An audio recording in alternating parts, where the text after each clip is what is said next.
y sobre todo lo que nosotros debemos y tenemos que hacer en el trabajo, y quiero que se entienda bien, por favor, porque esta tarde hemos tenido algunas observaciones.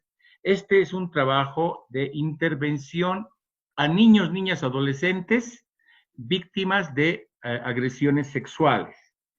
Vamos a tocar varios temas que no implican un proceso terapéutico, por ejemplo, a nivel de los psicólogos, sino una intervención del cuidado informado del trauma, como cualquier operador de servicio, como cualquier psicólogo sin necesidad de que sea especializado en forense, por ejemplo, o que sea terapeuta especializado en trabajo de rehabilitación, de inserción social, etcétera, etcétera, un trabajo específico de tratamiento, puede intervenir con alguna víctima de agresión sexual, niño, niña, adolescente. Es por ello que este curso es un curso especializado respecto a ello. ¿Ya? Con esa aclaración, entonces vamos a ver primero qué es lo que hablamos respecto al enfoque o a los enfoques de lo que significa el cuidado informado del trauma. Ya, lo único que les voy a pedir de nuevo es por favor sus micrófonos, asegúrense de que están cerrados para que sus niños no les digan algo inconveniente mientras trabajamos. Por favor, ¿ok? Bueno, a ver, dentro de lo que es los enfoques informados del trauma, varias de las cosas que hemos visto en las anteriores clases nos van a ir mostrando cómo nosotros debemos intervenir profesionalmente, y recalco profesionalmente, pero con una connotación de una persona a persona, de un trabajo humano que muchas veces perdemos en función del trabajo repetitivo que muchas veces también lo hacemos. Es decir, que vamos a entender la intervención del especialista, en este caso ustedes, en lo que es violencia hacia niños, niñas, adolescentes, violencia sexual, agresiones sexuales. Vamos a entender de que nosotros nos estamos preparando para atender un caso de ellos, independientemente que seamos, qué sé yo, psicólogos, trabajadoras sociales o abogados. ¿Sí? Entonces, en función de eso, vamos a empezar a hablar de lo que es la comunicación positiva, cómo nosotros vamos a marcar nuestros niveles de comunicación y de expresión que tenemos, y además, no solamente cómo nosotros vamos a hablar o nos vamos a comunicar, sino también cómo vamos a recibir la información, porque la comunicación viene de dos lados, de un emisor y de un receptor, que ahorita lo vamos a ver en un pequeño gráfico. Vamos a hablar de lo que también es la respuesta informada del trauma, y ya lo hemos hablado en anteriores clases, cómo nosotros debemos brindar a las personas con las que trabajamos, y siempre recalco esto, personas con las que trabajamos, ¿no? No son, para mí, por ejemplo, no sé, para otros, no son clientes, porque un cliente va, te paga por un servicio, es algo muy, yo lo noto por lo menos personalmente muy de objeto a objeto, es como un plomero viene y arregla las cañerías que tiene que arreglar, le pago y se va, me echo un servicio, yo he sido su cliente porque he pagado por un servicio, si bien la base del trabajo que realizamos nosotros nos pagan por un servicio, trabajamos con personas y no como, con objetos. Entonces es mejor muchas veces darle una categoría muy personalizada, humanizada de trabajo de persona a persona, de profesional a víctima, a sobreviviente, pero a otra persona. Y eso lo vamos a ver en el transcurso de esta clase, cómo se van a ir dando estas características de trabajo que nosotros debemos no construir, pero tal vez recordar en función de nuestro trabajo. También en función de nuestro trabajo y estas respuestas que vamos a dar a todo lo que es el trauma, vamos a establecer límites. Límites, ¿por qué? Porque como, si bien vamos a ser muy empáticos con las personas con las que vamos a trabajar, debemos también ser muy asertivos y establecer límites en el trabajo que vamos a realizar. No podemos hacer todo, no somos todólogos, no podemos hacer, si bien los psicólogos debemos saber algo del área legal y los abogados algo del área psicológica, no podemos intervenir en un proceso completo a nivel de la otra área de trabajo o de intervención. Espero que me explique en función de establecer límites, no solo más bien con la víctima o la sobreviviente de agresión sexual, sino también establecer límites en el trabajo con nuestros colegas, abogados, trabajadoras sociales, psicólogos, etc. Inclusive de psicólogo a psicólogo.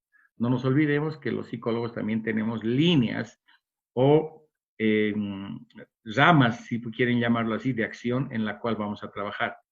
Vamos a ser algunos psicólogos forenses que tendremos otro tipo de trabajo, desde la valoración o la evaluación de las personas con las que trabajamos, hasta psicoterapeutas que van a trabajar en procesos ya más clínicos, tanto de asunción como de rehabilitación, de reparación, de reinserción social, etcétera, como quiera llamarse. Para ello también tenemos que establecer límites en nuestro trabajo para tener las cosas claras y ser funcional a lo que nosotros queremos lograr en este proceso. Y por supuesto, para ello vamos a manejar la gestión de conflictos. Cómo los conflictos podemos lograr hacer, y lo que ahora muchos abogados hacen, sin ser psicólogos, hacen un arbitraje muchas veces en lo que significa la conciliación y los centros de conciliación que ya existen a nivel judicial. Entonces, esto más o menos van a ser los enfoques que vamos a trabajar y que, por supuesto, vamos a empezar con la comunicación positiva, ¿sí? Hasta aquí se me escucha bien, ¿verdad? Por favor. ¿Alguien me dice? Sí. Gracias. Se darán cuenta que, y quienes van a dar clase alguna vez por Zoom, se van a dar cuenta que la comunicación que tenemos nosotros a través del Internet y con la limitante que tenemos con que no les podemos ver nosotros mientras trabajamos porque todos ponen su foto o ponen su nombre por la cuestión de que podría bajarse el nivel o la intensidad de, qué sé yo, de la transmisión que tenemos, es que la comunicación que nosotros tenemos no es la mejor. ¿Ya? Y es por eso que yo de rato en rato les digo, me han entendido y es más o menos en este ejemplo lo que ocurre. En la figura de la izquierda van a ver tal vez una forma de pensamiento, tal vez con una sinapsis, que trata de demostrar que está mandando un tipo de información o que tiene un tipo de información dentro de sí. Y tal vez en este otro lado tenemos una información más mecánica que más o menos muestra las figuras, que no necesariamente es así a nivel neurobiológico, pero muestra más o menos de que esta persona A del lado izquierdo piensa, siente y expresa diferentes cosas que la persona B que está en este otro lado de la pantalla. Entonces, para lograr una comunicación positiva debemos nosotros aprender a hacer lo siguiente. Debemos aprender que esta base, este cuadrito básico que tenemos, que nos los han dado en pizarrón, en alguna diapositiva en el colegio, es la base de lo que nosotros tenemos que hacer y aprender de ello ahora para lograr la comunicación positiva con una persona, sobre todo si es víctima de agresión sexual. Por supuesto, este sistema no se limita, este sistema de comunicación no se va a limitar a las víctimas o a las sobrevivientes, sino también se puede aplicar a todo el cotidiano en el cual nosotros nos manejamos. Lastimosamente, muchos colegas psicoterapeutas, no estoy aludiendo a nadie, cuando entra una pareja a su consultorio, al primer momento que empieza tal vez la hipótesis diagnóstica, nos dicen que hay problemas de comunicación, ¿no? Entonces, es un clásico, claro que sí, dentro de las relaciones de pareja. Y no solo eso, sino en la dinámica familiar, es clásica la falta de comunicación. Pero eso no es todo, no es solamente la falta de comunicación. Hay que determinar en esa hipótesis diagnóstica por qué, cuándo, cómo, las características, las variables independientes, dependientes, colaterales, etcétera, que podamos encontrar y por la cual se esté dando la dificultad o el problema. Este cuadrito lo he puesto y lo he traído acá para que analicemos algunas cosas que nosotros debemos recordar, porque esto lo hemos llevado desde colegio, y es que siempre que tenemos un proceso de comunicación, sea cual fuere, el verbal, el escrito, inclusive el mimo gestual, vamos a tener un emisor y un receptor, ¿sí? Este emisor va a mandar un mensaje, el cual va a tener un código, normalmente podemos llamar al idioma, por ejemplo, un código, va a tener un canal que va a ser verbal, va a ser escrito, etcétera, puede ser, como les digo, dependiendo de las capacidades que tenga tanto el emisor como el receptor, puede ser inclusive no verbal, ¿sí? Un ejemplo claro es cuando nosotros, a ver, les digo, yo me voy a una fiesta donde hay un grupo de amigos, me siento en una esquina, no pongo mala cara ni nada, pero me siento en un lugar y no hablo con nadie, no digo nada a nadie. ¿Ustedes creen que si yo me siento en una esquina de un lugar concurrido y no digo nada a nadie, podré comunicar algo? A ver, ¿quién me responde eso? En este ejemplo.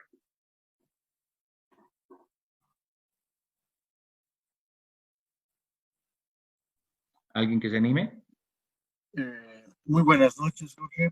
¿Qué tal? Buenas noches, Carlos, ¿cómo está? Muy buenas noches, compañeros. Muy buenas noches, Jorge. Buenas. Muchas veces, como usted nos dijo al principio, el silencio puede comunicar algo para quien quiere observar. Si una persona se encuentra en un costado, en una habitación y no habla con nadie, para empezar, esa persona parecería aparentemente que no está comunicándose con el exterior, pero sin embargo sus gestos para las personas que están alrededor puede denotar algo. Una persona puede entender que no se siente cómoda tal vez en ese ambiente, o que no conoce a las personas. A veces el silencio dice muchas cosas. Ok, Carlos, ¿y qué pasa si no hago ningún gesto? Me quedo así quieto, mirando, solo mirando. ¿Comunicaré? ¿Me comunicaré? ¿Lograré comunicarme con alguien? Mm, la persona en sí no, va a no está predispuesta tal vez a comunicarse, solamente estaría sujeto a interpretaciones externas que podríamos suponer, pero no tendríamos un conocimiento de cabalidad de lo que está pensando, de lo que está queriendo o que le está incomodando, o Ok, siquiera, sí. perfecto. Lo que pasa con este ejemplo, gracias, muy amable Carlos, lo que pasa con este ejemplo es que la base o una regla básica de la comunicación, que se utiliza mucho en psicología, es que aunque no quieras comunicar, comunicas cualquier cosa o algo. El rato de no hablar a alguien, de no comunicar a nadie o comunicar a nadie, estás comunicando que no quieres comunicarte con alguien, ¿no? Es una relación contraria en lo que significa la interpretación. Es verdad, Carlos dice, puedo interpretar. La interpretación va a haber una cantidad de interpretaciones como la cantidad de personas en ese ambiente. Cada uno y cada cual interpretará de diferente manera lo que está eh, tratando de mandar en mensaje ese emisor. Pero una regla básica de la comunicación es que comunicas aunque no quieras comunicar. ¿Sí? O sea, nadie puede dejar de comunicar. Si yo me siento en un lugar y como momia me quedo sin mirar a nadie, estoy comunicando que no quiero comunicar. ¿Se entiende? Entonces, en ese sentido, hay muchas cosas del análisis que nos van a ayudar con este ejemplo. Primero, que hay un emisor que está utilizando un mensaje. No sabemos cuál es. Va a depender mucho del receptor para hacer lo que decía Carlos, percibir. Va a percibir de una manera positiva, negativa, neutral, no sabemos cómo, va a percibir el mensaje. Va a existir un código y un canal. Esta recepción del mensaje va a hacer que nosotros tengamos que realizar una retroalimentación. Si bien existe el mensaje, se lanza el mensaje, no queda ahí el circuito. Puede haber un ruido comunicacional, inclusive en función de que el código no sea claro. Él habla inglés y él habla alemán. Hay un ruido comunicacional. El canal no se puede tener. Este habla con gestos y este habla con palabras, qué sé yo. ¿No? Entonces hay un ruido comunicacional, puede haber que irrumpa y obstruya este mensaje que se está dando. Pero para ello hay una retroalimentación, es decir, el receptor deberá informar al emisor que ha sido recibido de manera adecuada el mensaje para cerrar el círculo y completar el mensaje. ¿no? Y la línea de comunicación. Todo esto, por supuesto, va a estar enmarcado en un cuadro mucho más grande, que es el contexto en el cual se va a realizar este tipo de comunicación. Y a nosotros nos va a importar mucho manejar el contexto, porque nosotros vamos a trabajar en un contexto muy fuerte en función de emociones, muy fuerte a nivel de sensibilidad, muy fuerte porque vamos a trabajar con víctimas y personas que han sido agredidas sexualmente. Y peor aún, con niños, niñas y adolescentes, que tienen mucho más las características de indefensión en función del contexto que nosotros tendríamos que hacer. Entonces, nuestra capacidad en algún momento de recepción tiene que ser muy amplia para poder lograr el circuito de la comunicación. En ese sentido, tenemos que tener varias capacidades, varias habilidades de construir o que nos están mandando, pero tratar de que sea el más fiel posible a lo que este emisor nos quiere brindar. Aquí van a haber muchos tipos de ruido como los estereotipos, como los prejuicios sociales, como los prejuicios culturales, etcétera, etcétera, etcétera, que nos tocará a nosotros como receptores tratar de no crear esos ruidos comunicacionales y que nos llegue el mensaje lo más limpio y claro posible para que nosotros podamos también emitir la respuesta al emisor la más clara posible. Es así que si se van a dar cuenta, vamos a encontrar no solo estos 8 peligros del lenguaje negativo, que son que en este caso están más adecuados al tema que nos refiere este curso. Es decir, a la atención a víctimas y sobrevivientes, hombres y mujeres, de agresión sexual, niños, niñas y adolescentes. Se darán cuenta que no me voy a cansar de repetir, y con todo su nombre, que son víctimas de agresiones sexuales, niños, niñas y adolescentes. Por si acaso, como hablamos y lo que queremos transmitir, también nos va a causar a muchas personas este ruido comunicacional. Por ejemplo, en mi caso personal, y hablo de mi caso personal, es que me causa un ruido muy fuerte cuando un abogado, un profesional, una psicóloga, un psicólogo, un profesional que trabaja con niños, niñas y adolescentes, les dice menores. Y hablan, dicen, el menor, ha sido víctima el menor, ha sido víctima la menor. Me causa un ruido, ¿por qué? Porque el hecho de discriminar de tal manera a una persona diciéndole que es menor que otra persona, y no, cuando hablamos menor de edad, bueno, aclararíamos que estamos hablando de un menor de edad, porque la edad es menor a la mía o a la de la persona que está a su lado. Pero cuando lo dejamos en una cuestión de menor, el mensaje que me llega a mí es hasta discriminatorio. Y no solo a mí, les cuento, sino que se ha hecho toda una teoría de género y generacional respecto al trabajo que se debería hacer con niños, niñas y adolescentes, y por ello se ha cambiado el código del menor antiguo al código niño, niña, adolescente, respetando sus características generacionales de cada uno y de cada una de ellas. Y por supuesto, si vamos a hablar correctamente y emitir un lenguaje positivo, debíamos dejar de hablar de el menor. ¿Sí? Espero que esto entre paréntesis nos ayude a que cuando ustedes hablen y alguien diga el menor, van a ver mi cara así, como si encontrar un bache a mucha velocidad.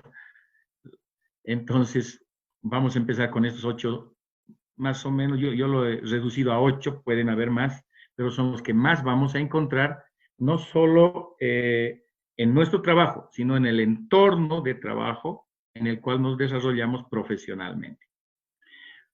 Este primer peligro del lenguaje negativo es el victimismo, es decir, excusar nuestras responsabilidades atribuyendo un fracaso a las causas ajenas. Nos volvemos víctimas muchas veces del sistema, ¿no? Y decimos, no, es que no vamos a poder ganar. No vamos a poder ganar porque el juez es su amigo del abogado de la parte contraria. No, es que el sistema es malo, la ley está mal. No, en Bolivia el sistema de justicia es malo. No podemos, no lo vamos a hacer. Entonces, ¿qué es lo que hacemos? Nos volvemos víctimas de un sistema, nos victimizamos nosotros mismos.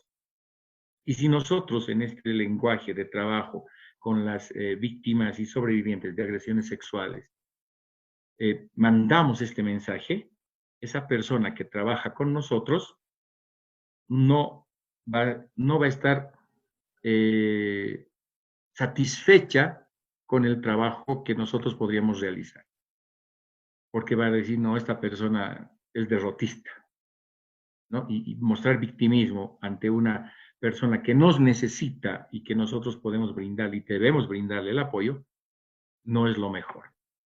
Pero también hay la parte, digamos, casi del otro extremo, que es el pontificarnos, ¿no? Hablar como si se fuera dueño y poseedor de la verdad.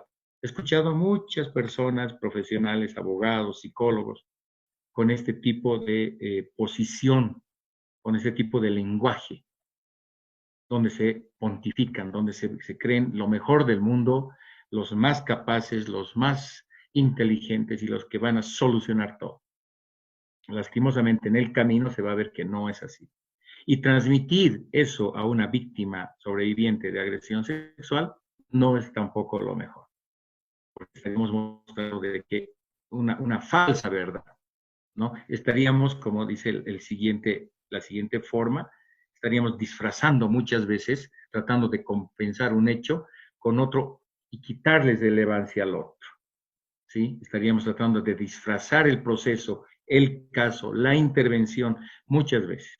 Muchas veces tratan de hacer eso. No te preocupes, lo vamos a meter a la cárcel. En 5 meses lo vamos a meter a la cárcel. Acordate de mí. Disfrazamos la verdad y nos olvidamos de que esa víctima ha venido de engaños, ha venido de un mundo a veces de engaños, de mentiras, para lograr el cometido con ella, dependiendo del caso, por supuesto, ¿no? Y o nos van a pescar, nos van a identificar como mentirosos, porque disfrazamos las cosas, o van a desconfiar de nosotros desde el primer momento y nunca nos van a creer nada. Entonces, lo peor que podemos hacer es disfrazar la verdad. Es mejor decir la verdad, claro, con los cuidados que se debe tener en el trabajo con una víctima o posible persona que tenga un trauma o estrés postraumático, dependiendo del tiempo que se ha dado esto, ya lo habíamos visto, y no disfrazar la verdad. También vamos a ver aquí que encasillamos, ¿no? El encasillar es limitar las opciones posibles descalificando el resto. Y somos capísimos para encasillar a las personas, ¿no? Ah, no, los adolescentes están en la etapa del burro. No, el adolescente, él ha debido, o ella ha debido provocar, él ha debido ser, o ella ha debido ser. Y encasillamos en conceptos prejuiciosos muchas veces respecto a lo que ha ocurrido, al evento. No nos interesa otra cosa más que el evento traumático. No nos debería interesar más que eso y trabajar en ello. Un nivel de prejuicio social. O no, lo contrario, otra parte de lo que es lenguaje negativo, la pasividad, el ocultar la responsabilidad de uno sobre un hecho, ¿no? Nosotros deberíamos aprender a decir, estos son mis límites, esto hago yo y allá no puedo llegar. En mi caso, por ejemplo, en IJM yo trabajo con todo lo que es, que se llama, procesos de capacitación, de intervención en otros tipos de proyectos, pero estoy limitado a hacer procesos terapéuticos y aunque me guste, aunque lo haya hecho, aunque pueda hacerlo, no debo hacerlo en función del trabajo donde estoy. ¿Se entiende? Y esto me puede llegar a ser pasivo en una área y ser activo en otra. Y hay que tener mucho cuidado en mostrar eso a las personas con las que trabajamos. Una pasividad al punto de decir, no es mi responsabilidad eso. Derivaremos nomás, siendo que me toca atender el caso. ¿Sí? El ocultar la información, el momento que nosotros ocultamos información a las personas con las que trabajamos, corremos el riesgo de que cualquier momento esa información salga a la luz. Las mentiras tienen patas cortas, lo sabemos, a no ser que seas y que tengas rasgos muy psicópatas, digamos, de manejar emociones, sentimientos, que se puede hacer para ocultar esta información. Entonces, sale a la luz la verdad Y la persona con la que trabajamos nuevamente ha sido engañada, nuevamente ha sido dañada en lo que es su confianza y por alguien en quien tendría que haber confiado, le ocultó la información. Por eso es mejor decir la verdad con las notaciones y características de la víctima sobre a una agresión sexual, ¿sí? Y por supuesto vamos a llegar a lo que es el menosprecio, ¿no? Esta forma de comunicar, este lenguaje negativo, se ve muchas veces, yo lo he visto muchas veces en pasillos de juzgados, por ejemplo, el tratar al resto de las personas como si no tuvieran conocimiento del tema, tratar, por ejemplo, tratar a niños y niñas y adolescentes como si no supieran nada de la vida, creo que es una forma de menospreciar las características y connotaciones que pueda tener un niño, niña o adolescente. Muchos adolescentes saben más que nosotros en diferentes temas. Esto por el fenómeno de la globalización, el Internet, el acceso a Internet por un teléfono, a un teclado con un teclado pueden tener acceso a la información que quieran, a ventanas abiertas completamente hacia el mundo y a veces ellos conocen más que nosotros y nos menospreciamos. Ah, no es niño, es niña, no sabe, no es adolescente, está en la edad del burro, no piensa bien. Menospreciamos las características que tienen estas personas por el hecho de que son víctimas y nuestro prejuicio aunque esa posibilidad de menospreciar a las personas. Eso muchas veces nos ocurre con las personas con las que trabajamos. Les repito, no son clientes ni otra cosa, ¿no? Estas personas con las que trabajamos también tienen ciertos niveles y categorías de respeto que debemos nosotros mantener toda la vida. Ustedes van a ver y no se van a sorprender cuando estén en los juzgados, cuando estén en algún lugar, donde un profesional, por el hecho de tener el título de licenciado o doctor, no sé si ha llegado, por supuesto, a la categoría de doctor, que trata o menosprecia a las personas y las llama, ven a ver, hija, ven a ver. Profesional de 25 años a una señora de pollera de 40, la tutea, ¿no? Y le dice, ven, ven, a ver, contame lo que te ha pasado, qué te ha ocurrido. Vulnerando sus niveles de respeto propios y hacia la otra persona, ¿sí? O sea, ustedes, el momento que, a mí es otro ruido comunicacional que me causa ese tipo de trato, por ejemplo, cuando veo a un profesional joven que con una total falta de respeto le dice, a ver, ven, ven, contame lo que te está pasando, ¿no? En una primera intervención, porque después ya podría ser que llegue a niveles de empatía, de rapport, no sé, de interactuar con esa persona, que le llegue la confianza, y en confianza le dirá, pues, a ver, hablaremos, contame, llegar a eso, ¿sí? Y ni siquiera con una persona mayor solamente. Una persona menor en edad también debería mantener ese mismo nivel de respeto. El hecho de que sea adolescente no significa de que lo tengo que tutear de a primera, ¿no? No cuénteme a ver qué lo que ha pasado, cuéntame lo que ha pasado en función de una relación lo más ágil posible, pero con niveles altos de respeto.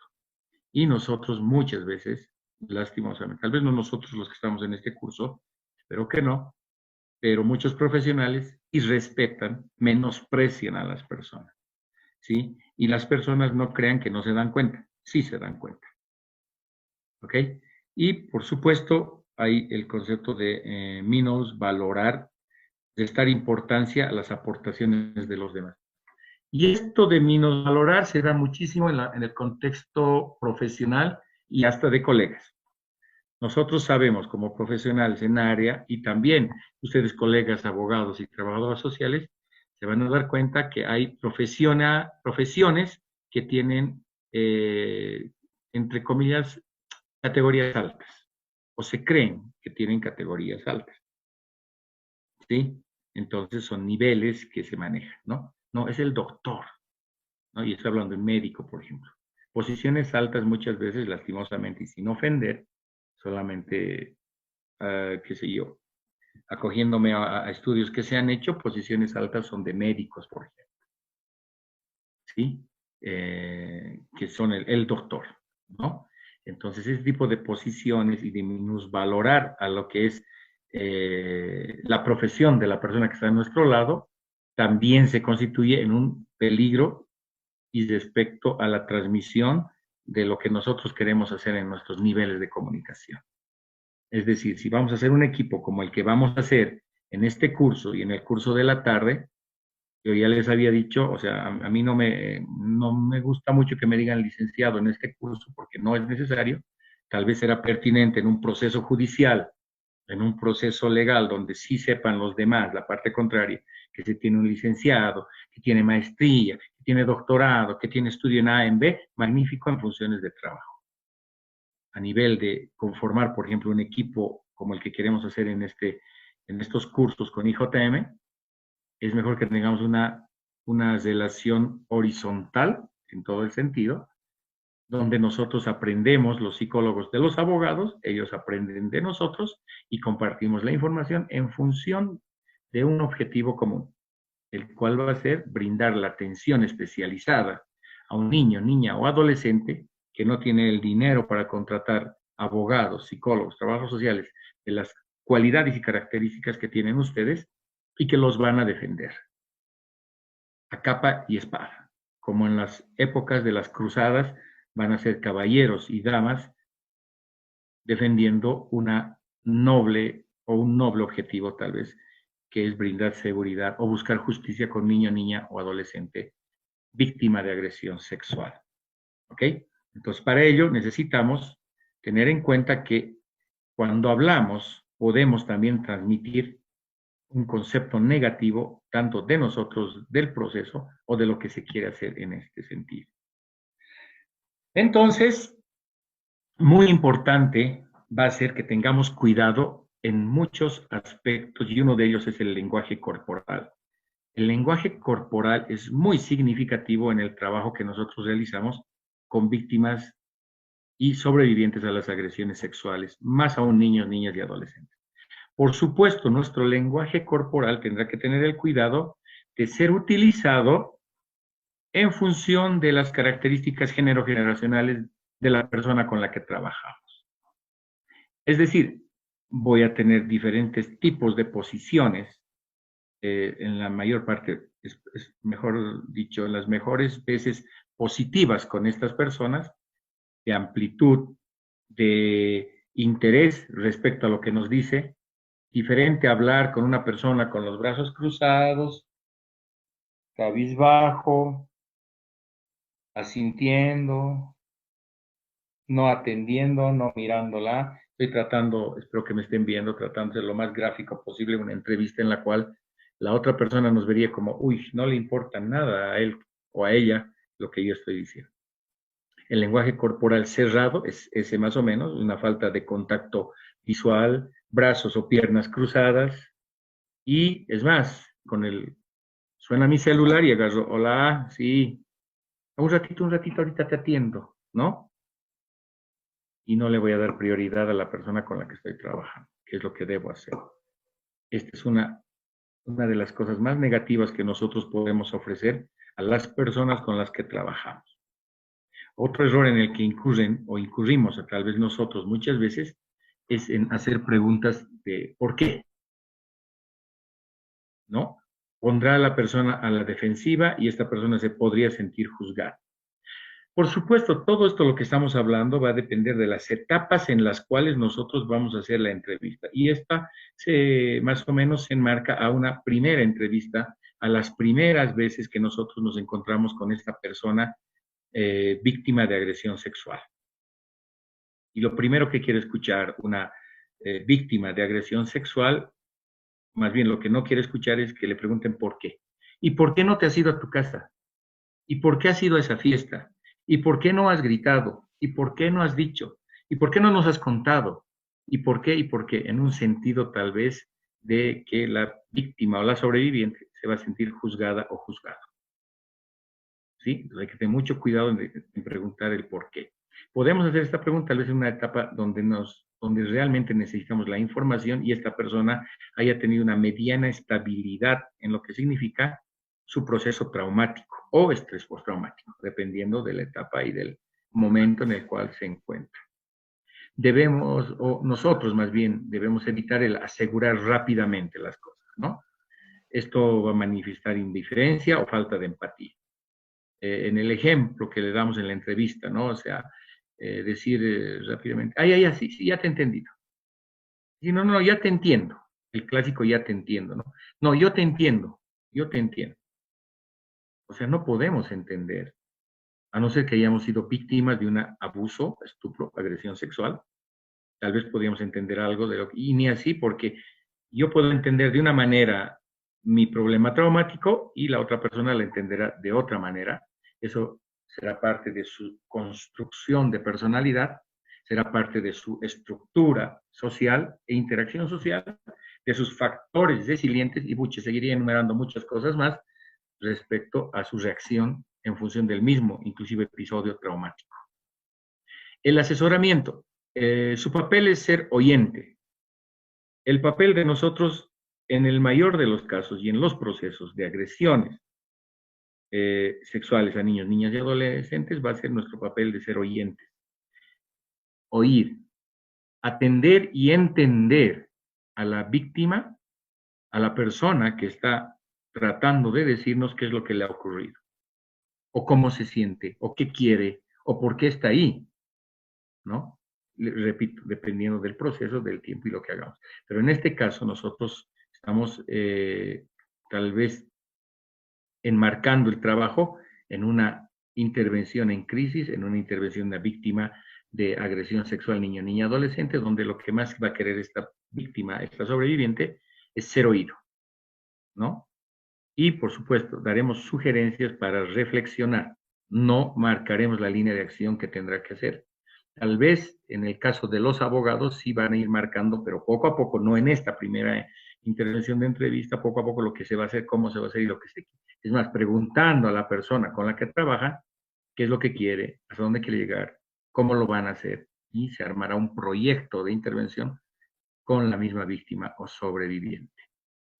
También buscar información, no obligarla a brindar más información de lo necesario. O sea, nosotros debemos tener estrategias de intervención que nos permitan hacer pausas, que nos permitan manejar inteligentemente la entrevista de la cual queremos sacar la información necesaria, sin obligar a la persona, dándonos los tiempos, dándonos los espacios para hacerlo y no obligarla a brindar la información. Sugerir en algún caso en el asesoramiento y buscar la información, pero dándole pies a la conversación. 10, me refiero a que le voy a dar pautas para que inicie la conversación.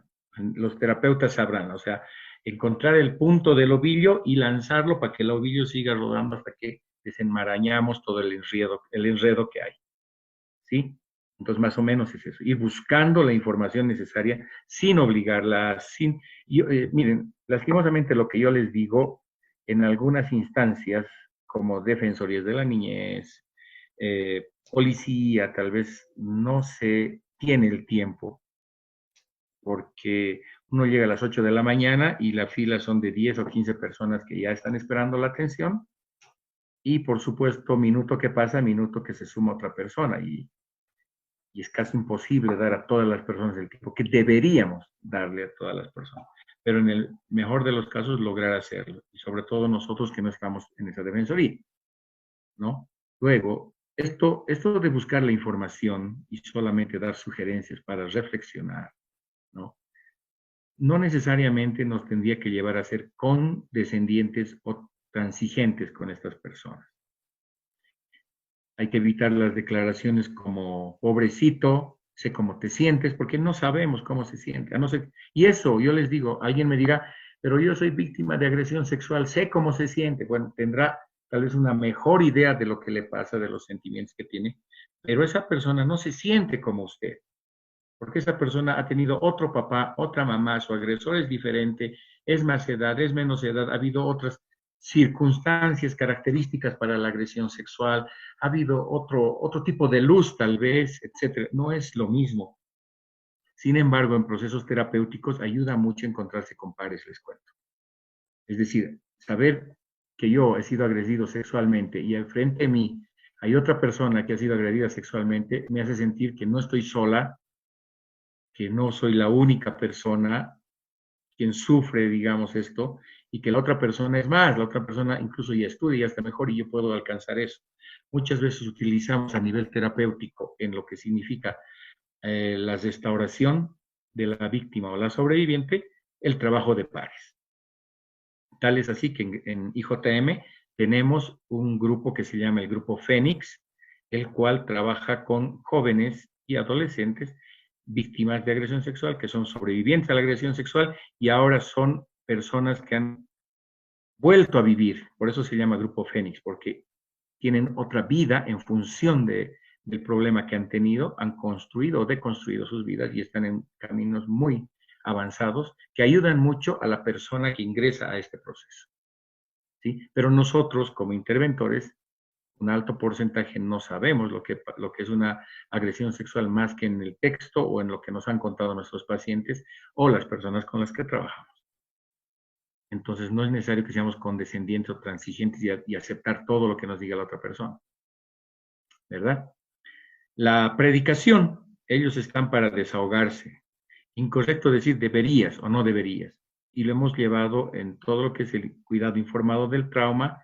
Esta corriente nos habla a evitarnos prejuicios, estereotipos y dar consejos sabios, ¿no? De doctos, personajes que sabemos todo, decirle esto es correcto, esto es incorrecto, pero deberías, no deberías. Y muchas personas hacen eso, ¿no? Dicen, le agredió sexualmente, pero deberías haberte defendido, deberías haber gritado. Ahora nosotros sabemos que una persona se puede congelar, una persona se puede encerrar en sí misma en un momento ante un evento traumático por una reacción fisiológica que tiene. Lo hemos llevado la anterior vez en pedacito de neurobiología. Entonces, ahora ya sabemos que esa persona podía haberse separado inclusive momentáneamente de su realidad en un bloqueo completo, que puede ser muy peligroso si no se trabaja. ¿Ok? La manipulación. Nosotros no debemos manipular a las personas con las que trabajamos. No debemos influir en las respuestas a ningún nivel, ni como psicólogos forenses, jurídico-forenses, en la evaluación o valoración. Tampoco deberíamos influir en las respuestas en el trabajo clínico a nivel terapéutico, los psicólogos, los abogados tampoco, no deberíamos hacerlo, y menos tener actitudes paternalistas o maternalistas, dependiendo. Es decir, tratar de decirle, ya hijita, calmate, ¿no? O sea, parece bonito, parece empático, parece sensible, pero muchas veces es confundido con una manipulación y actitudes paternalistas o maternalistas que muchas veces no quieren las víctimas eso. ¿Por qué? Porque en un alto nivel, en un alto porcentaje, quiero decir, de casos son los mismos familiares quienes han agredido sexualmente a esta víctima, y si no han sido directos, han sido indirectos porque han encubierto la agresión sexual, y esta persona no confía en nadie, menos en su papá y en su mamá, que han ocultado al hermanastro o al tío que agredió sexualmente. Entonces esa actitud paternalista o maternalista, en vez de causarle algo bueno, le va a causar un rechazo, una reacción de rechazo y tal vez empeora la situación. Y por supuesto, la interrupción. No dejar concluir una frase o relato. Es clásico en nosotros, y si vemos más arriba algunas características, nos están contando algo y rapidito le dicen, ay, pero, ¿y esto? ¿Y deberías haber hecho? ¿O no deberías haber hecho? ¿Y esto por qué pasó? Y no dejamos hablar a la persona, la interrumpimos constantemente. Les repito, dependiendo de la circunstancia y el momento y el lugar, esto hay que tomarlo con pinzas porque si van a venir una valoración o evaluación psicológica forense, entonces tal vez vamos a tener que decirle, bueno, usted me tiene que decir esto, esto y esto, porque ha venido a ser evaluada en función de esta orden judicial, fiscal, etc. En nivel clínico no tendríamos que tener todo el tiempo para escuchar sin interrumpir y dejar concluir lo que nos está diciendo, de que de que nos dé las ideas completas sin divagar, llamarlo, o manejarlo por una línea que no divague, meterlo en una, pero dejar que acabe frases que acabe conceptos y luego de eso recién intervenir. Porque si no, estaríamos interrumpiendo todo el trabajo que hemos logrado más antes de empatía y de todas estas cosas. Ok, ¿me están escuchando todos? Nuevamente, por favor, alguien que me diga. Sí, Lick, lo estamos escuchando. Sí, Ok, Jorge. muchas gracias, muchas gracias. Gracias por ser el emisor que necesito, Sí, el Lick, estamos receptor. escuchando. Gracias, gracias. Gracias, se escucha muy bien. Gracias, muy amables. Ok, entonces, nosotros lo que tenemos que lograr en una entrevista, en un trabajo con la víctima de agresión sexual, con la víctima niño, niña, adolescente que ha sido agredido sexualmente, es lo que nos muestra este círculo. Es una escucha activa.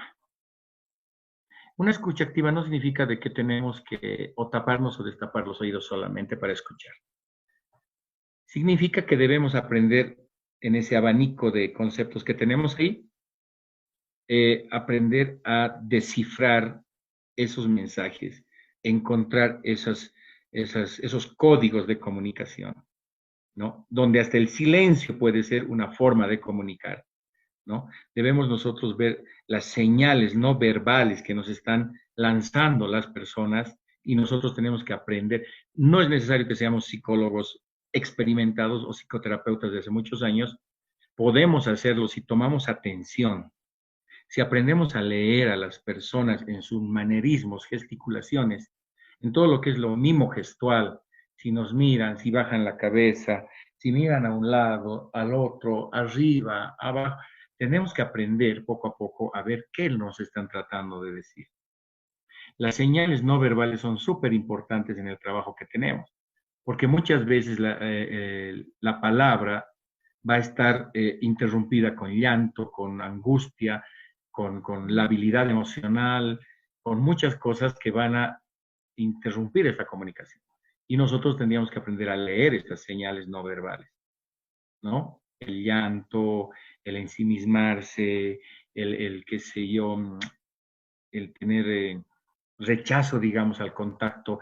Y miren, yo he puesto a propósito esta imagen porque, a ver, les voy a preguntar a todos ustedes, en esta imagen que ven acá abajo, donde la persona de lentes de verde pone el hombro sobre la señora que está a la derecha, en un caso de agresión sexual, ¿será bueno hacer esto, digamos? ¿Quién me dice algo?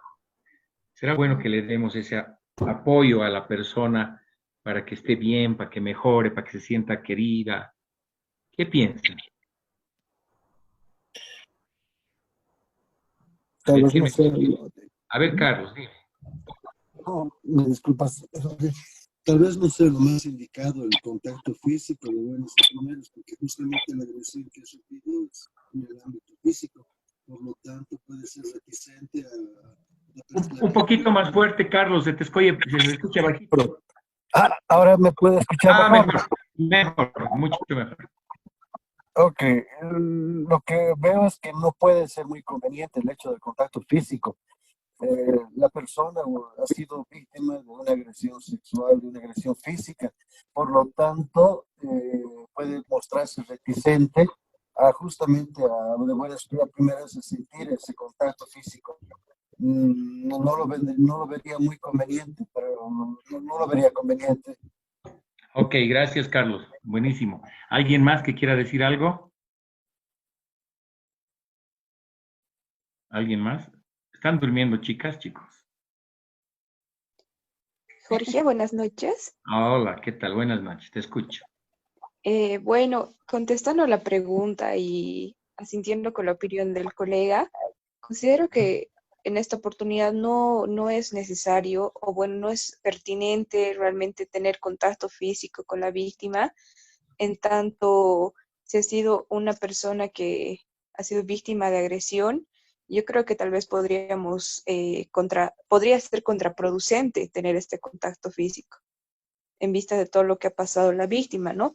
Por eso creo que es oportuno esto de la escucha activa, porque en tanto podemos escuchar a la víctima, vamos a poder saber de qué forma ha sido agredida y tal vez nosotros poder tener una idea de podemos y qué no debemos hacer con la víctima durante la entrevista.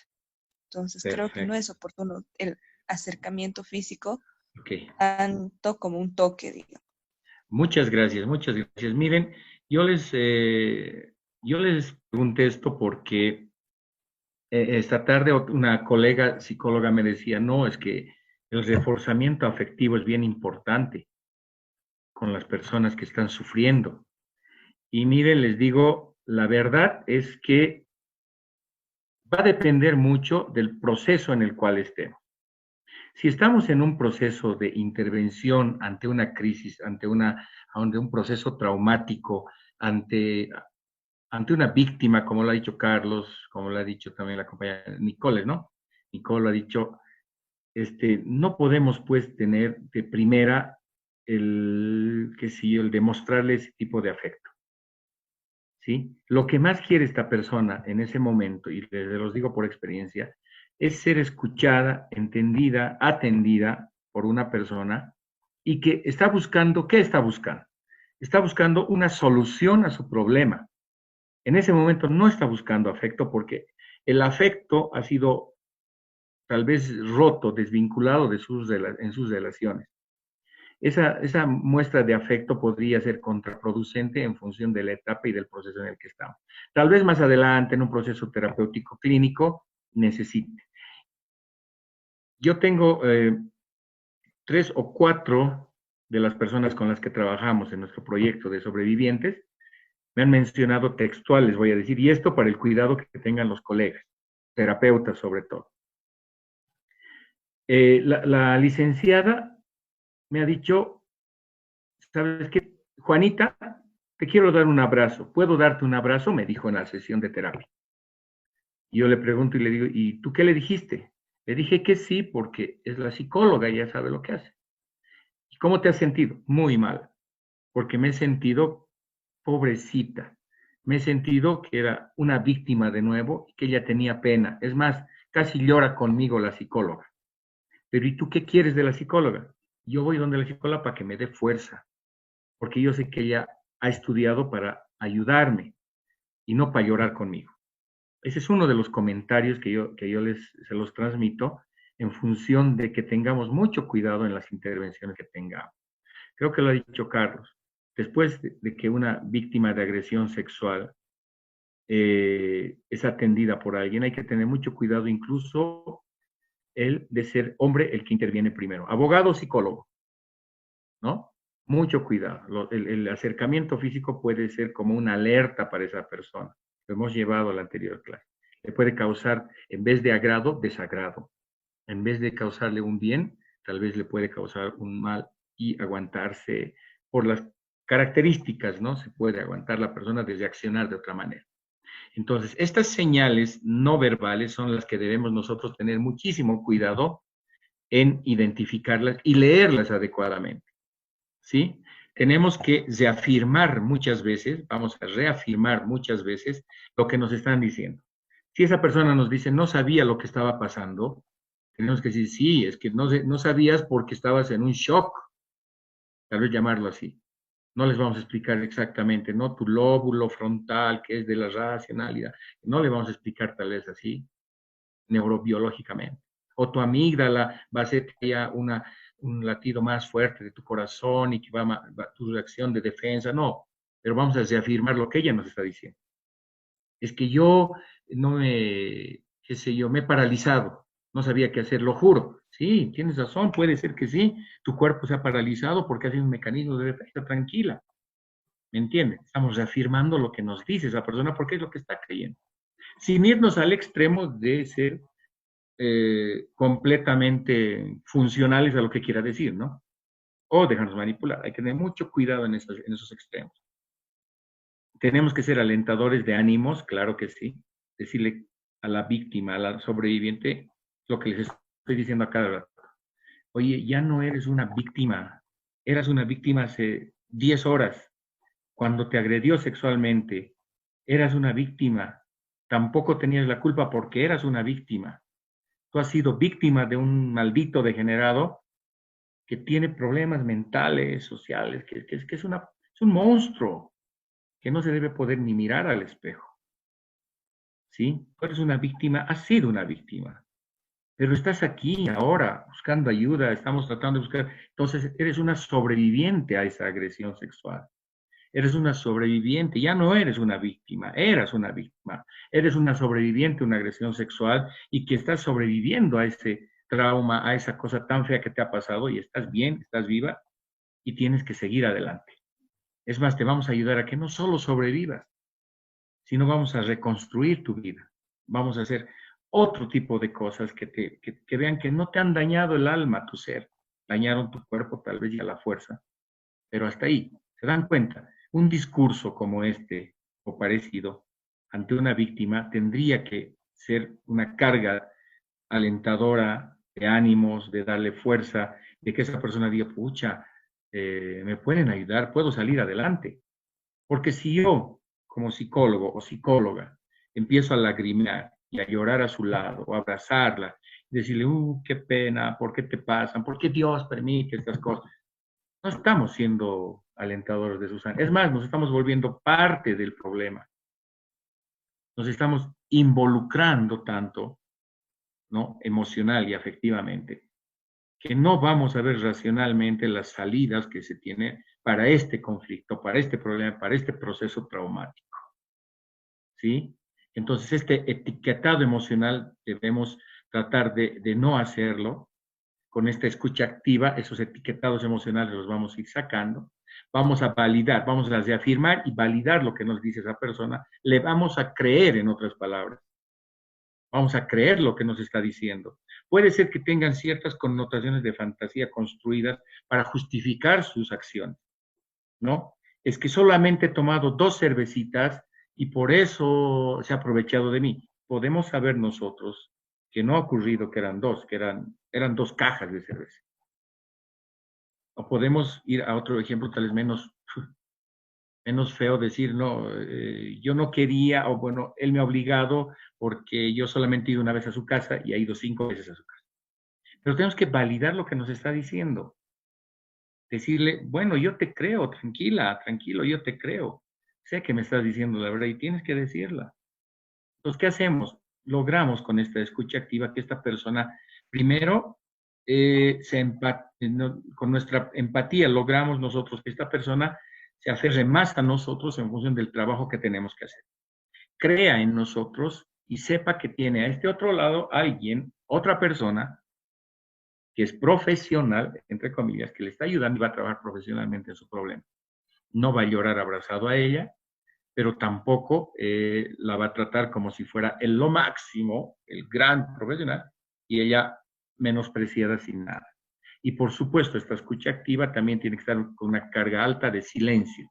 Silencio nuestro, que nos permite escuchar, atender, entender los mensajes que nos están lanzando, ¿no? Y si en algún momento no estamos entendiendo un mensaje, tal vez ese momento intervenir para aclarar, para reafirmar, para validar, para alentar de ánimos a esa persona, decirle, a ver, pero esto, explícame esto, porque, pucha, ¿cómo has logrado sobrevivir? ¿Cómo has podido? Eres capísima, estás aquí. ¿Se me entiende? Entonces, esta escucha activa tiene que ser cargada de estas características, tal vez que las tenemos aquí como abanico. Entonces, para que yo pueda traerme algo de tomar, porque realmente me he cansado y me he olvidado, vamos a ver, y quiero que ustedes vean este pequeño video, lo van a analizar, y quiero que analicen de inicio a fin, porque les voy a hacer algunas preguntas al final respecto a lo que ocurre acá y lo que estamos hablando en todo este tiempo. Así que les pido que atiendan al video y que vean todo lo que hemos hablado ahora. ¿Qué van a identificar? Lo que quiero aclarar, y me ocurrió esta tarde, que no es una crítica, digamos, a la policía, a los interventores, no estamos hablando del procedimiento, no quiero que le pongan mucha atención al procedimiento, quiero que le pongan atención a lo que significa lo que hemos hablado hoy, ¿ya? El emisor, el receptor, quien emite, quien hay prejuicio, no hay prejuicio, cómo atiende, no atiende. A ver, véanlo, por favor, ¿ya? Y me van a decir, a ver, ¿se escucha? ¿Escucha? Respóndanme eso. Anochece en el pequeño departamento de Mariel, ¿Sí se que su escucha compadre bien? le alquiló en Villa ¿Se Esperanza. escucha? Ella Ya, perfecto. Gracias. Ahora atiendan, por favor, el video. y su hijo están sentados frente a Manuel, quien borracho comienza a cenar. De pronto, Manuel lanza el plato contra la pared, reclama a Mariel por la comida fría, por la ropa sucia y por la falta de pan. El niño se pone detrás de Mariel mientras retroceden. Mariel agacha la cabeza, mientras Manuel se burla, la insulta y amenaza con no darle nunca más dinero. Mariel le ruega, le pide, le implora que no le pegue delante del niño, que escapa. Y Manuel nuevamente golpea y patea a Mariel hasta desmayarla. Mariel Pérez, 29 años, un hijo de 8 años. El exmarido la golpeó reiteradas veces. Hoy, ella rompe el silencio. Está en la Fuerza Especial de Lucha contra la Violencia, FELCB. ¿Hijos? ¿Cómo? ¿Cuántos hijos tiene, señora? Un hito nomás. Quería tener otro, pero ya... Señora, ¿cuál es su denuncia? Como le estaba diciendo, señorita... ¿Trajo certificado médico? No, ¿Fotocopia de carnet de identidad? tampoco. ¿Algún otro documento? No sabía, señorita, yo... Pero qué barbaridad, señora. ¿Cómo puede andar usted sin carnet de identidad? Como siempre, todo se olvida. No hay carnet. Por algo pues la habrá golpeado. A ver, cuénteme, ¿qué pasó? Como le estaba diciendo, señorita, la otra noche él ha venido borracho. Yo le he servido la comida y se ha quejado de que estaba fría y nomás me lo ha botado el plato y me ha empezado a gritar como siempre, pero ahora ya es peor, señorita. Ya no solo me grita, él también ya me está golpeando. Es muy duro lo que me está dando, señorita, por mi hijo. Pero no se te ve nada. No tenés marcas, no tenés golpe. Estás caminando bien. Mira, te voy a dar un consejo. En la pareja siempre hay problemas. De repente tu marido te ha golpeado, pero es porque había tomado. Y seguro vos lo has provocado para que se enoje. Yo no le he hecho nada, señorita, y él me ha pegado. Mejor antes de denunciar, ¿por qué no intentás arreglar? Porque después se separan y los hijos son los que pagan. Ay, ahí es cuando se quedan sin nada. No, pero a mí me han dicho que es un delito lo que él me hace. Además, una comadre me ha aconsejado que venga aquí porque aquí me podían ayudar y me podían proteger. Por experiencia te lo digo, pensalo bien, porque después ¿quién te va a ayudar con los gastos de la casa, con el colegio para tu hijo, con la ropa, con los médicos? Hombre, si no lo haces por vos, hazlo por tu hijo. Es que ya es muy duro lo que me está dando, señorita. Y mi hijo es el que más me... ¡Orden! Un momentito. Nunca más así. En primer lugar, usted tiene que atenderla desde el principio, brindarle cordialidad y sobre todo información clara por todo lo que ella necesite. ¿Sí? De ninguna manera puede insinuar que desista de la denuncia. ¿Sí? La señora está aterrada y usted es cómplice no solamente con la mirada o con el tono de voz, sino que está dudando de la palabra de la señora y está opinando sobre sus golpes sin ni siquiera tener un certificado médico. Aquí no es importante los documentos. En este momento lo importante es la denuncia de la señora. Mariel, usted tiene que exigir, saber cuáles son sus derechos y saber de qué manera la policía la va a colaborar. Lo importante aquí es la actitud. Tenemos que tener un trato digno. Sí, señora directora. Bueno, con todas estas cosas, vamos a ver cómo nos sale. ¿De acuerdo? Adelante. Y ya no me respeta. Lo mismo es con el dinero. Dice que si me vengo a quejar no me va a dar nada. Y con lo que me está pegando ya tan fuerte me da miedo. ¿Qué pasa si me mata? Y yo... Disculpe que la interrumpa. Por todo lo que me ha dicho, es muy importante que haya venido a la FELCB a presentar su denuncia. Porque usted necesita ser protegida para que no la vuelvan a golpear y también para proteger a su hijo. Primero debe ir al médico forense y después yo le voy a presentar un investigador que va a tomar su declaración. A él cuéntele todo, ¿está bien? Muchas gracias. Muy bien. Muy bien. Una actitud positiva, una palabra dicha con calor humano, hará que Mariel se sienta más confiada y la sargento Torres cumpla mejor su trabajo. La Ley 348 garantiza a las mujeres una vida libre de violencia. A ver, antes de que pasemos a lo que es el tema, ¿qué han podido observar? ¿Qué han podido ver? ¿Quién me dice algo? ¿Qué han visto? Hola. Hola, Helen. Buenas noches. ¿Cómo estás? Buenas noches, Jorge. Bueno, lamentablemente he visto la realidad por la que están atravesando las mujeres, más que todo en esta época de pandemia, ¿no? De una violencia machista, yo diría, que lamentablemente a razón de que no, los policías dicen que presente su denuncia, tal vez eso puede ser motivo de un guión también, presente su denuncia o haga su denuncia cuando pase la cuarentena. Entonces, lo que yo veo en el video es una realidad que se está viendo más aguda hoy por este tema de la pandemia, ¿no? Entonces, sería lindo ver que sea así un guión y que se pueda reflexionar. Sería lindo de que los funcionarios policiales tengan esa formación de calidez en la atención de este tipo de delitos.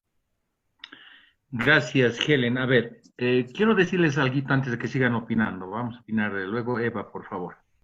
Pero quiero que me hagan una observación a lo que hemos trabajado hoy día. Quiero que me vean comunicación, quiero que me vean emisor, receptor, qué es lo que está haciendo la policía, qué hace la persona que emite el mensaje.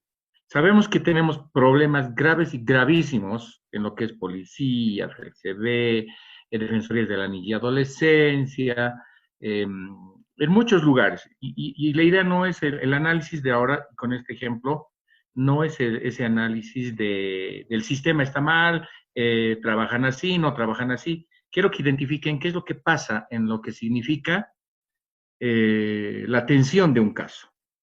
¿Qué cosas han podido ver? A ver, Eva. Buenas noches. Buenas noches, Eva. Buenas noches. Un gusto. Muchas gracias nuevamente por el tema.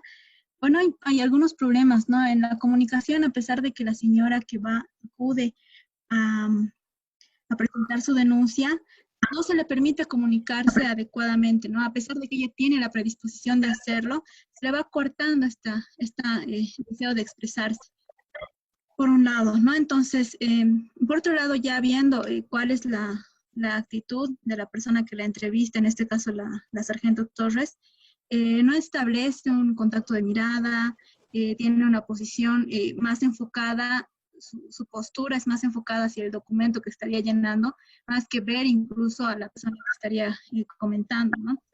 Tiene una aptitud también de juzgar a la persona, no tiene una escucha abierta, sino que es más bien da a entender o proyecta la sargento que es ella la que está por un lado sí, en control de la situación, pero también dirigiendo la comunicación hacia minimizar la denuncia y lo que está queriendo transmitir la persona denunciante, ¿no? Inicialmente, antes de que intervenga, bueno, la señora, ¿no? Por otro lado,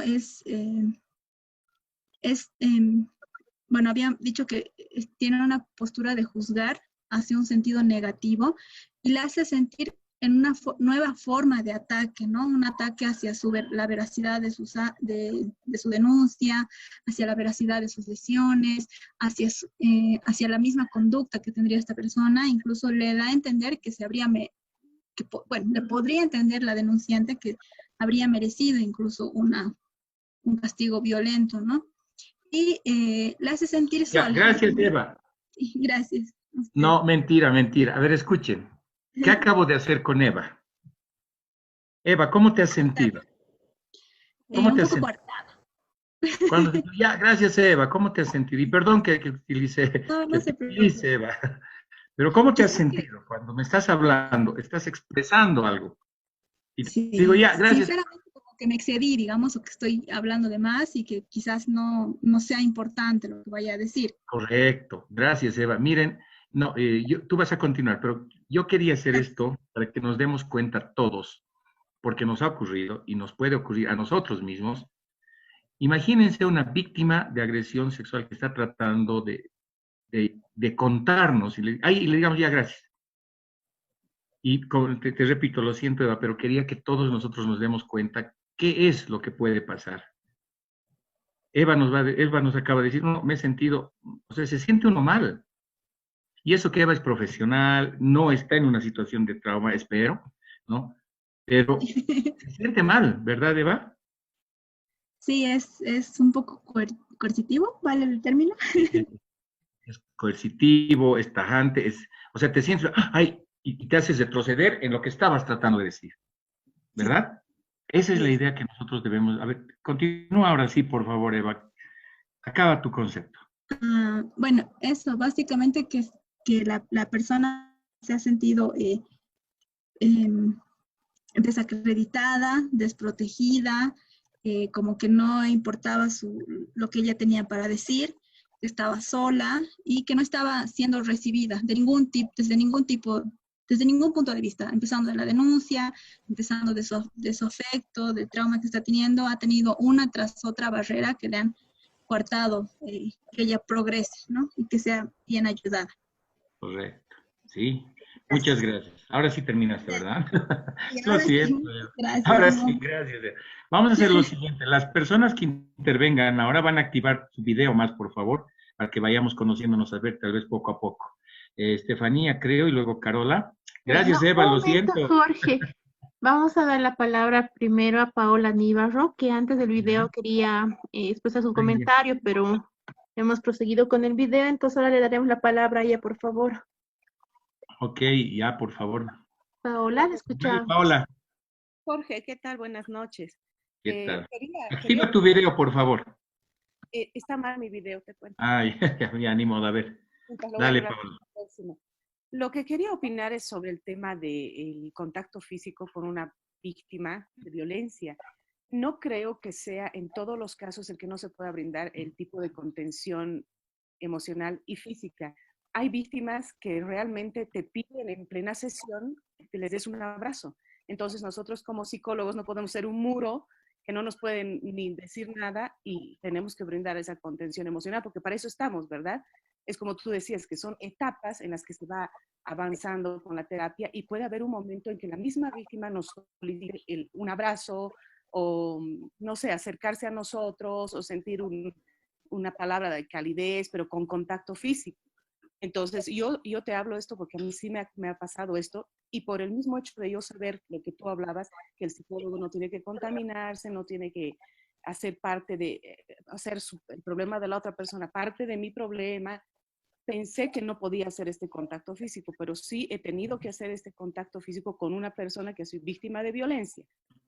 Entonces, creo que sí, en ciertos momentos se puede dar este tipo de abrazos a las víctimas. Ok, Paola, gracias. Miren, les quiero explicar algo. Tú, Paola, eres terapeuta, ¿sí? Sí, psicóloga clínica. Bueno, Ya, más clínica, ¿no? claro, está en un proceso, eso es lo que les decía hace un momento. Cuando tenemos un proceso psicoterapéutico, tal vez un poco avanzado, donde ya se acabó el rapport, logramos la conexión que se tiene con la paciente o con el paciente, sí podría ser muchas veces, tal vez, y eso, a solicitud de la paciente, tal vez, y entre comillas lo pongo tal vez, no estoy diciendo que seamos un muro, que no expresemos, pero son diferentes momentos en diferentes circunstancias. Una víctima de agresión sexual, imagínense una víctima de agresión sexual, de violación, víctima de violación de una o dos personas, que fue alguien muy conocido, el tío, viene a consulta, yo soy psicólogo clínico, empiezo y le digo, tranquila, solo el hecho de poner la mano sobre esa persona podría, y no digo que va a ser porque los absolutismos siempre son malos, podría causar un detonante en esa persona. No nos olvidaremos que va a estar en un sistema de alerta constante, y hablo de la víctima de agresión sexual exclusivamente. En víctimas de violencia intrafamiliar también se da cuando la víctima ha sufrido muchísimo por el agresor que es hombre y el psicólogo es hombre. Yo acepto, Paola, que me digas que en un proceso avanzado, tal vez en el proceso, proceso terapéutico avanzado sí se pueda tener un contacto físico ya magnífico. Pero no debemos olvidarnos nosotros que nosotros sí vamos a hacer una contención emocional profesional. No somos la mejor amiga, el mejor amigo que tiene, donde nos cuenta todo. No somos el sacerdote a quien le va a ir a contar sus pecados y le va a absolver. No somos, qué sé yo, ese mejor amigo, si lo podría llamar, que le va a ir a dar un abrazo. Tratamos de ser, en nuestro trabajo clínico, profesional, psicoterapéutico, tenemos un proyecto, tenemos una hipótesis diagnóstica, tenemos una metodología de intervención, tenemos una línea de intervención, que puede ser cognitivo-conductual, sistémico, que puede ser psicoanálisis, etcétera, etcétera. En algún momento el contacto físico tal vez podría ser, pero con una víctima de agresión sexual. Y mientras más reciente sea la agresión sexual, yo por lo menos y personalmente aconsejo que tengamos mucho cuidado en el contacto físico con esa persona.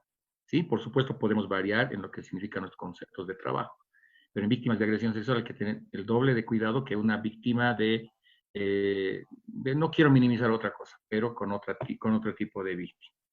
¿Ok? Entonces solamente para que tengamos cuidado. ¿Ya?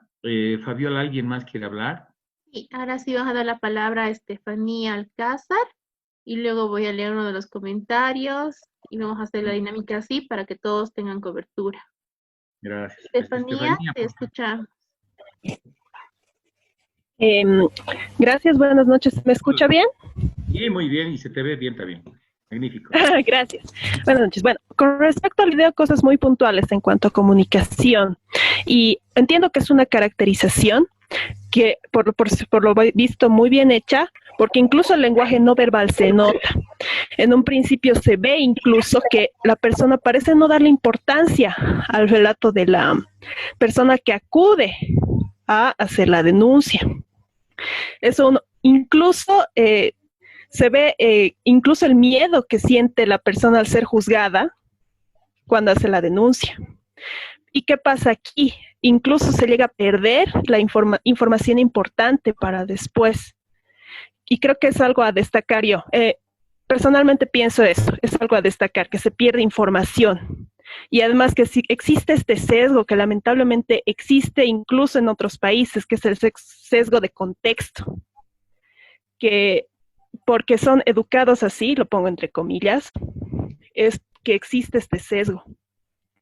Eso uno. Y con respecto a lo anterior, no sé si estoy en lo correcto también, corríjanse si me equivoco, es importante lo que es el respeto al espacio personal, desde un principio. Considero que si se respeta ese espacio personal y solamente cuando la persona da acceso, ya sea a simplemente tomar la mano recién, pero eso también denota el respeto a ese espacio personal. Y algo que se ve después también en el video, que hay algo que no se quita, y es lo que es ese respeto. Hay un espacio entre la funcionaria en este caso, perdón, y la denunciante. Existe esa barrera, ¿no? Pero sin quitar el buen trato, por así decirlo. Y la importancia a lo que está diciendo la otra persona. Ahí ya no se pierde información. Okay. Eso simplemente. Gracias. Gracias, Estefanía. Gracias. Comentarles dos cositas. Espero que lo hayan notado. Sí es una caracterización, por supuesto, no es real lo que... Bueno, no digo que no se da, sino esa caracterización no es real. Esa atención no es real. Pero que se da comúnmente, y es así como se da en la policía. En otros lugares, ¿no? Sin estigmatizar. Se van a dar cuenta que después de la intervención de la supuesta directora, la víctima empieza a hablar y lastimosamente, supuestamente lo ha hecho mejor, lastimosamente vuelve a cometer el mismo error, si se han dado cuenta, y le vuelve a cortar. Dice, ya, bueno, entonces le voy a derivar al sargento, no sé qué. La señora estaba hablando, o sea, es con el ejemplo, y lastimosamente, perdón, nuevamente lo he utilizado a Eva, se corta, se hace un alto, ¿no? Y se dice, y tú te quedas, imagínense una víctima de agresión que A ver, esa víctima de agresión física, como es esa señora, no está viniendo después del primer golpe que ha recibido, del primer insulto, ni de la segunda o tercera vez tal vez. El precipitante para que llegue a eso, para que haya un precipitante, ha habido una serie de eventos, un ciclo de violencia intrafamiliar, y los que están en violencia se van a dar cuenta, van a recordar el ciclo de violencia, ¿no? La agresión psicológica, la agresión física, luego la luna de miel, y es un ciclo que va creciendo. Y esta persona que viene a hacer la denuncia, no es que es la primera vez que la han golpeado o le han gritado. Ha pasado mucho como para que esta persona, y por eso hay un antecedente en la primera parte, que ha sido víctima y ha empezado a golpear a su hijo. Muchas veces, en un alto porcentaje, la víctima denuncia solamente cuando los hijos han sido ya golpeados o agredidos. Es cuando recién se da cuenta que algo está pasando y algo está mal y no permite que sus hijos sean agredidos. Porque ella está construida machistamente para soportar, sufrir y ser la víctima construida socialmente. ¿Ya? Eso como antecedente. Y si se dan cuenta después de que la directora, y luego dice, sí, así, sí, bravo, dice, no está tan así, sí, porque la policía le vuelve a cortar y no deja que se exprese. ¿Ok? A ver, sigamos antes de acabar. Unas 2 personas más, por favor. ¿Quiénes quieren por intervenir? Voy a dar lectura a 2 comentarios que están en el chat y luego damos la palabra a Sandra Coquira. En el chat, Cecilia Carrillo dice, en el caso del video veo violencia física, psicológica y económica, además que el trato de la policía deja mucho que desear y sí es lo típico que sucede en la FELCB. Roxana señala, se observa un equivocado protocolo de atención hacia una persona en situación de violencia, ya que las instituciones designadas tienen que atender de manera integral y rápida. Después, Jocelyn Calderón, una realidad y un ideal que hay que fomentarla desde nuestra propia actitud, no solo como funcionarios, sino en nuestro propio vivir. Ok, gracias. Ahora damos la palabra a Sandra Coquira, por favor. Sandra, te escuchamos. Dale, Sandra. Hola, buenas noches. ¿Se me escucha? Sí, te escucho, pero no te veo, Sandra. Mil disculpas, igual tengo un problema técnico con la cámara, pero prometo hacerlo arreglar. No se han tuneado, chicas, ¿no? No se han arreglado. Por eso estamos confiando. Ok. Última vez, la siguiente vez tendrán sus cámaras arregladas.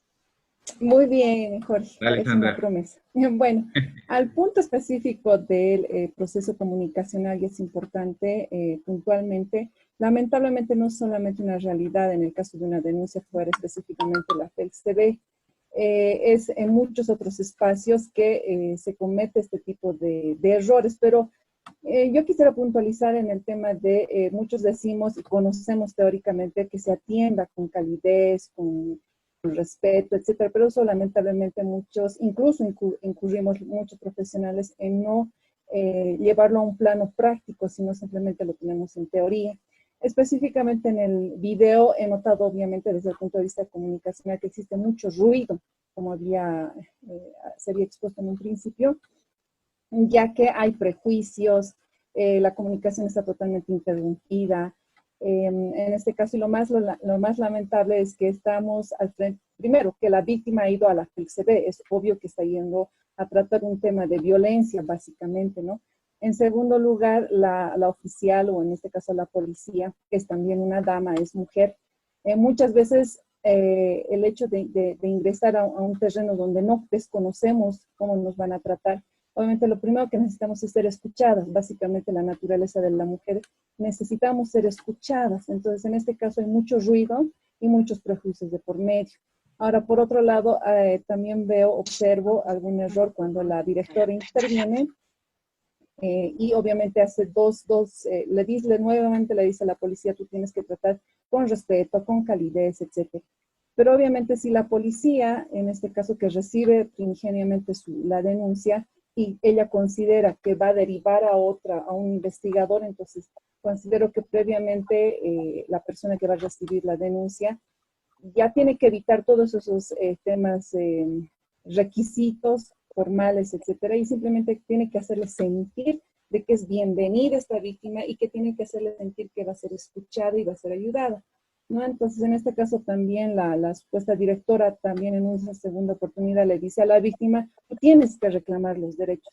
Lamentablemente, si uno es víctima, tomando en cuenta la característica de esta denunciante, con suerte sabrá que si tiene derechos o no tiene derechos, ¿no? Entonces, considero que también ahí hay un error y básicamente se debería escuchar previamente, como lo hemos tratado, en este caso la exposición suya ha sido bien clara. Tenemos que aprender a escuchar para ver cómo vamos a poder encaminar, porque no todas las víctimas son iguales, ¿no?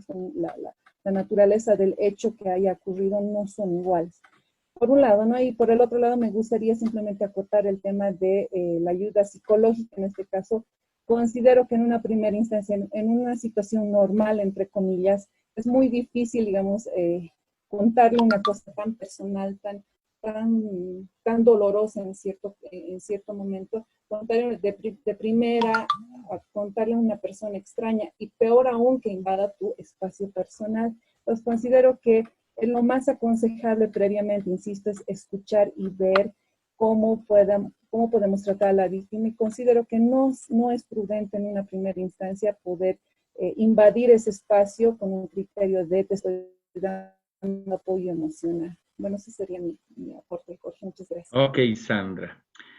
¿Saben qué? Les digo, chicas, chicos, compañeros, compañeras, sería lindo que ocurra lo que ocurrió en el video.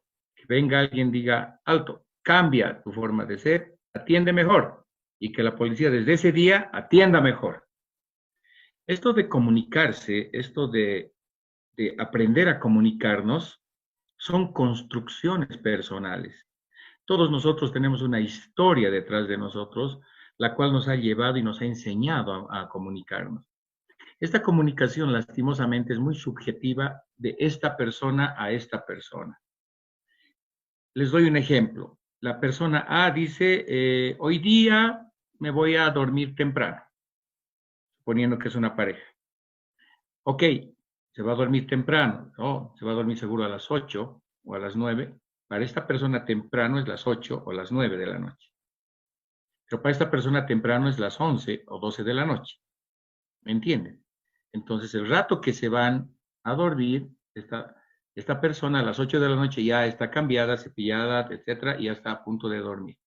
Y ella le dice, ¿y por qué te estás acostando tan temprano?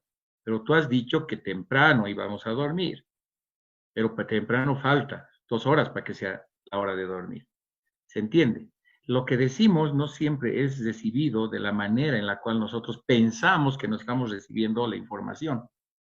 Ocurre mucho en relaciones de pareja, porque nosotros tenemos una historia detrás de nosotros, nos han educado, nos han formado, nos han dicho cómo nos debemos comportar. Inclusive el machismo, no lo estoy justificando, pero se explica muchas veces con la carga de masculinidad que se tiene en la construcción del ser hombre. Muchas veces hablamos de machismo, yo me considero una persona que está a favor del feminismo, un feminismo democrático donde hay equidad, sí, pero muchas veces el machismo está justificado por la construcción de masculinidad que nos construyen a los hombres como hombres. Esta construcción de masculinidad nos va a decir cómo debemos comportarnos, qué debemos decir, qué debemos hacer. Y sería lindo que a un chasquido de dedos vengan y cambiemos nuestra estructura. No es tan así. Este cambio que se trata de lograr, por ejemplo, con ustedes acá en este curso, es que vayamos despertando en realidad todo lo que nos han inculcado papá, mamá, hermanos, hermanas, en el mejor de los casos.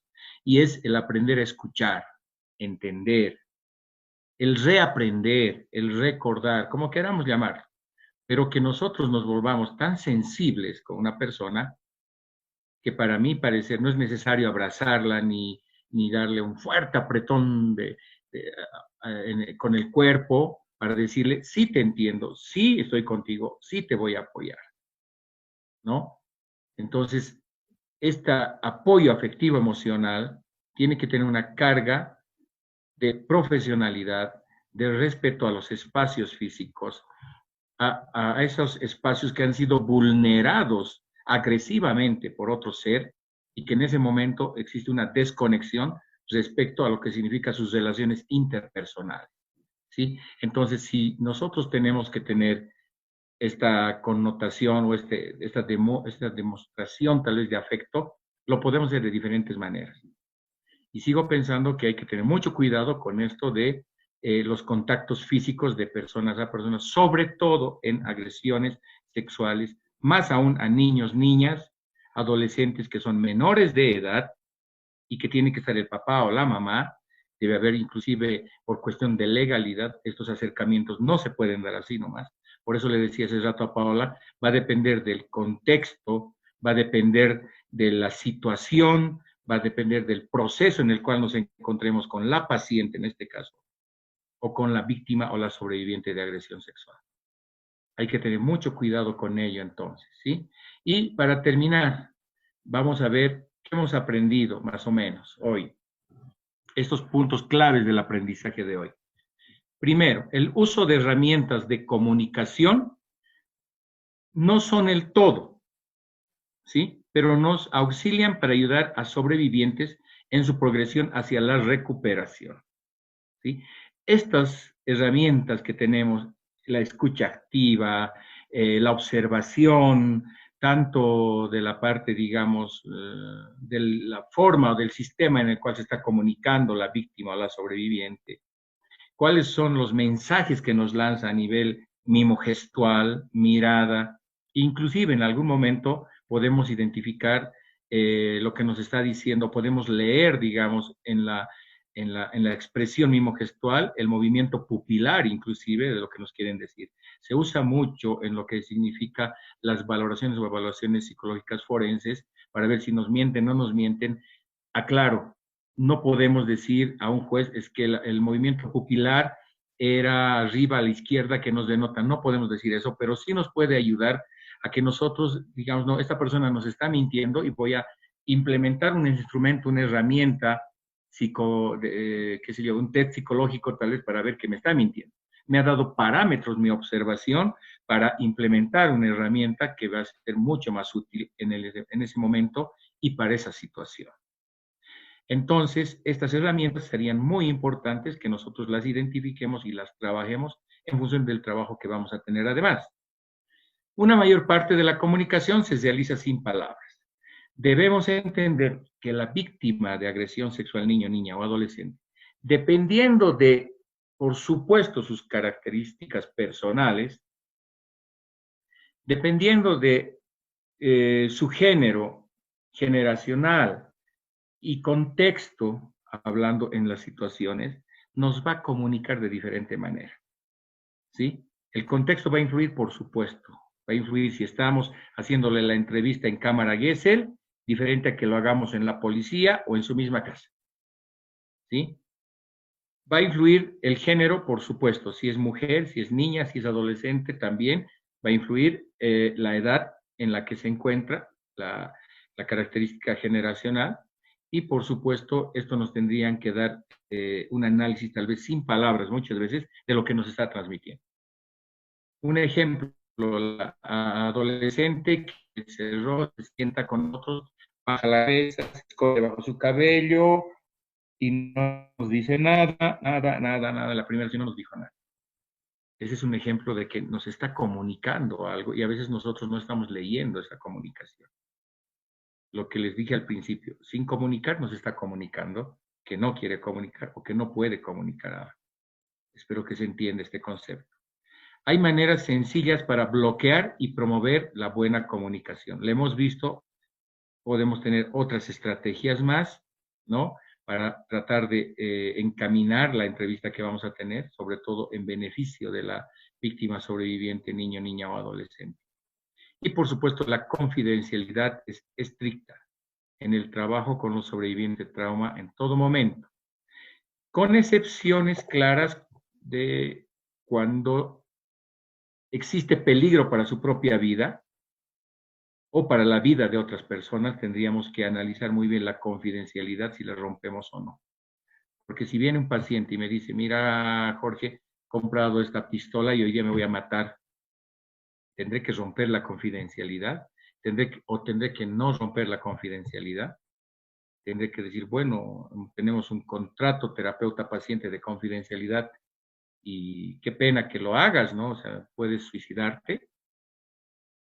Estas preguntas son éticas, morales, de trabajo que se deben analizar.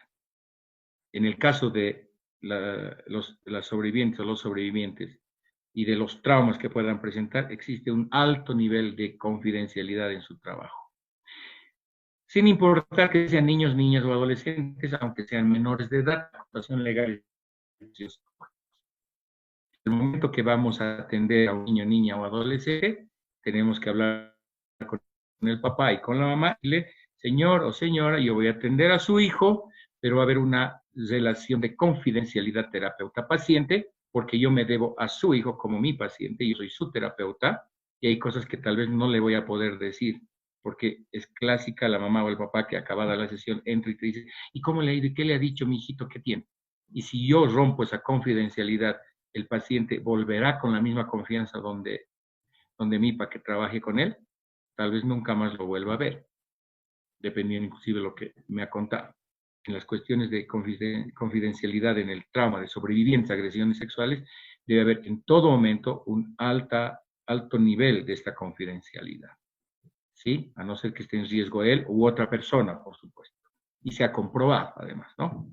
Entonces vamos a ver que el día de hoy hemos tratado tal vez de recordar y reconocer que a veces lo que nosotros tratamos de expresar no es percibido necesariamente en todo el sentido que nosotros queremos darle a ese mensaje. Y hay que tener mucho cuidado con lo que nosotros queremos decir y mucho cuidado con lo que nosotros interpretemos respecto a lo que nos quieren decir. ¿Sí? Entonces, en ese cuidado como profesionales en área específica y en función y relación de este curso de intervención a niños, niñas, adolescentes, víctimas y sobrevivientes de agresiones sexuales, creo que la comunicación es básica, las lecturas son básicas, la escucha activa, el cuidado con los espacios personales y sobre todo ser lo más empáticos, éticos y coherentes en la atención, sea cual sea la edad de la víctima sobreviviente, sea cual sea el género de esta. ¿Sí? Entonces, hemos terminado por hoy. A ver, creo que me atrasé solo 15 minutos. Si alguien quiere decir algo más, vamos a dar espacio a 2 personas para terminar la clase. ¿Alguien me quiere decir algo? ¿Alguien quiere opinar algo? Nuevamente, perdón, Eva, me siento mal. Espero que estés bien. ¿Ya? Los demás, por favor, ¿alguien más que quiera decirme algo? ¿Alguien más? ¿Nadie? Nos vamos. Aclaración. El jueves no tenemos clases, casi me olvido. El jueves es feriado, no va a haber la clase del área legal. Nos vamos a ver el martes conmigo y como les había prometido, ya no es sorpresa, el 30, martes 30, si no me equivoco, va a estar el licenciado Carlos Velázquez aquí hablándonos de psicología jurídica forense. Vamos a ver lo que es la intervención psicológica forense, la intervención clínica y la pericial, los informes que son diferentes unos de los otros, la intervención que es diferente una de la otra, y cómo tenemos que ser, cómo podemos discriminar, si se puede llamar así, el tipo de atención. O sea, yo puedo ser psicólogo forense, puedo ser psicólogo terapeuta también, pero la intervención que yo haga en la valoración o evaluación psicológica forense me limita a hacer el trabajo terapéutico con esa persona evaluada y viceversa. Si yo soy el psicoterapeuta de esa persona, no podría hacer una valoración forense de esa persona. Lo vamos a discutir, lo vamos a desarrollar más con el licenciado Carlos Velázquez el 30 de junio. El jueves no tienen clases del área legal, solamente el próximo martes conmigo. Es todo.